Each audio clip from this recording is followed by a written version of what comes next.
I noticed that many of you guys were confused about Samantha's death in the last part. The logs didn't explicitly state it, probably because of the panic the scientists were in during the time they were typing the logs. So I'll be clear, Samantha was killed by Connor and Sophia.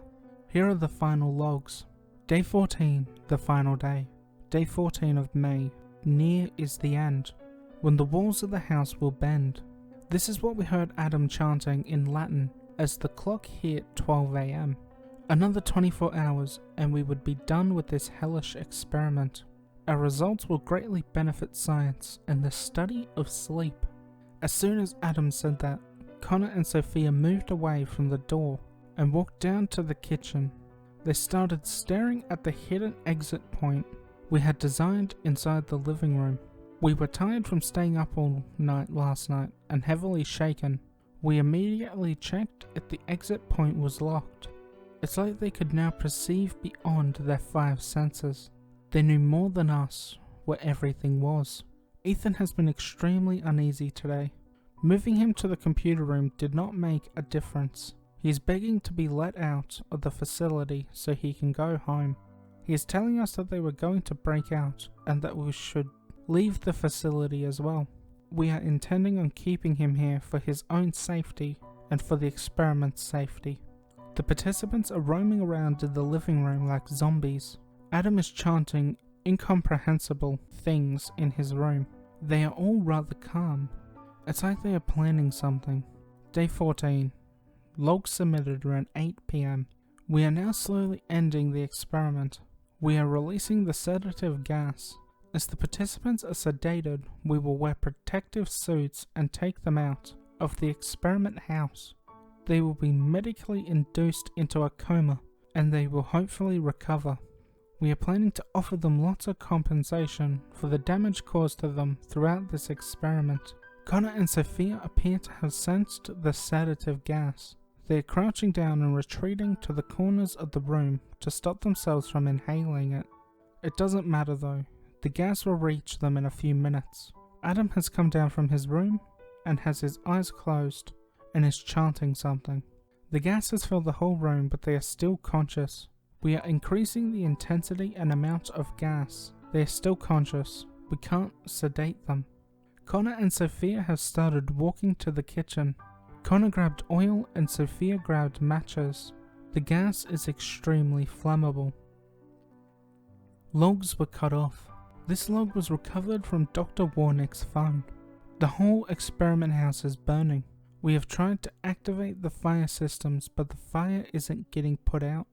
The automatic fire response system has opened and unlocked every exit, hidden or not, in the facility. Connor and Sophia have escaped. Our small water sprinklers cannot stop the fire. The sedative gas is feeding the fire, making it larger and larger. The end is near. That's what Adam said. I can't find Dr. Nguyen anywhere. She said she went to manually lock all the doors inside the house so the participants don't run out. I hope most of our crew evacuated. The fire is now moving past the experimental house. I can see it in the cameras all around the facility. I'm currently sitting in the control room. I just heard a few screams through the fire. I saw Connor walking through the hallway of the facility. He is covered in blood. His clothes are burnt and he has several bad burns. He's still walking. Adam is walking towards my room. Is he levitating? Please save me. He is here. He is opening the door. Log ends. No one survived that night. Everyone that was in the facility at the time all died. The fire eventually consumed the whole building. Since the building was in a remote location, it took hours for firefighters to arrive. The experiment was a devastating failure. Connor, Sophia, and Adam were not found inside the facility building. They were found somewhere in the woods. Their bodies were positioned in such a way that they looked exactly identical to the last weird sign Adam had drawn on the wall of his room. They were all confirmed dead. Their autopsies revealed that the cause of death was cardiac arrest. They all had brain shrinking of about 40%. Their cortex was still active even after death. We could still see very faint brainwaves. They only had half the blood that they had in their bodies before. In place of their eyes, another growth was noted. It is apparent that the extreme heat of the fire, the severe injuries of their bodies, and the loss of blood was what eventually killed them. Their minds were more than fit enough to continue going, but their physical body couldn't take it. Several abnormal growths were recorded on their bodies, including a hand-like growth developing under the back. It is apparent that the hand growth, once fully developed, would rip out of their back and sever another limb. In place of their eyes, another eye-like growth had appeared. Next to their heart, a second heart-like organ was developing. We can only speculate what would have happened if they were kept healthy and the experiment had kept running for longer. Dr. Warnick was probably the last person to die. His autopsy showed signs of physical abuse. He had multiple broken bones and fractures.